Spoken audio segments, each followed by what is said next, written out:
If you're heading to Japan, you need to know these essential do's and don'ts for train travel. From ensuring a hassle-free trip to saving money, I've got you covered with these tips to make your journey unforgettable.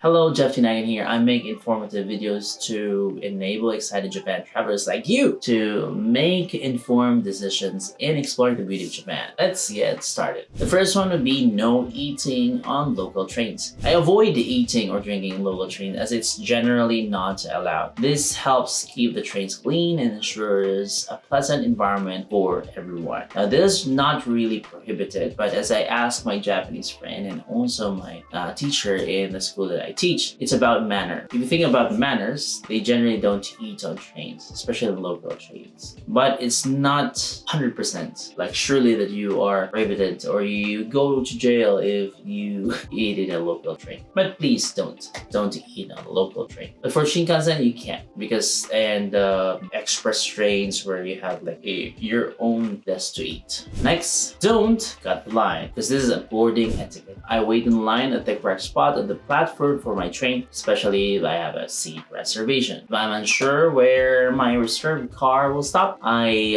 board the train and walk through it to find the correct car and seat. Yes, Japan is a country of respect. So we respect every one person in front of us that is really earlier than us. So don't cut the line. Third one will be do use IC cards. So when you arrive at the airport in Japan, always purchase an IC card like Suica, Pasmo, Oka, or whichever airport you arrive, please get an IC card. These cards make it incredibly easy to ride local trains and buses without having to figure out fare or use cash for every ticket. So it's really a time saver and it makes your travel experience smoother. For the one we do consider digital IC cards. I have a separate video on that, wherein you can change your physical IC card into a digital one, but don't worry, next year you'll have a digital IC card without having a physical card on it. So just wait for updates and don't forget to subscribe to this channel so that you'll be updated on all the changes in Japan. Since physical IC cards can sometimes be in short supply, I suggest you get a digital IC card if you're using an iPhone. So unfortunately, digital versions aren't available on Android phone.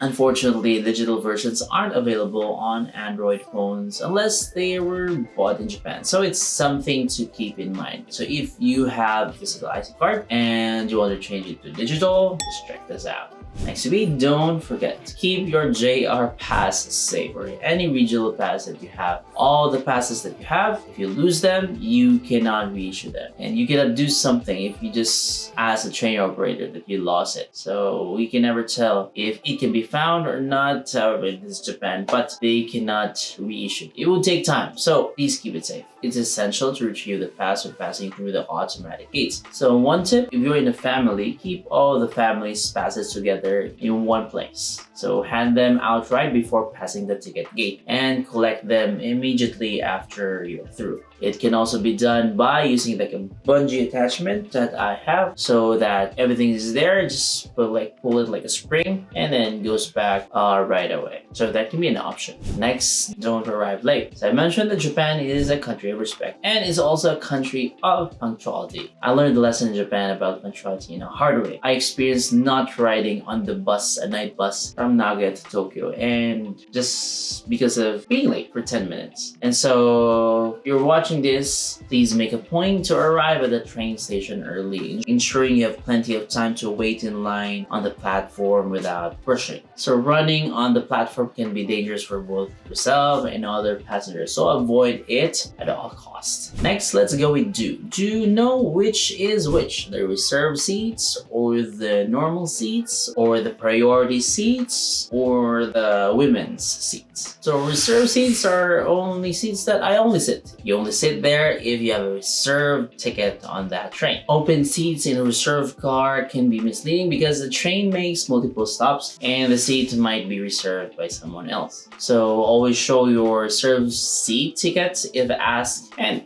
don't leave it on the train. Related to number 7 is don't take the priority seating. On local trains, please respect the priority seating areas and avoid sitting there unless you truly need it. So these seats are for those who are disabled, injured, elderly, pregnant, or carrying a baby.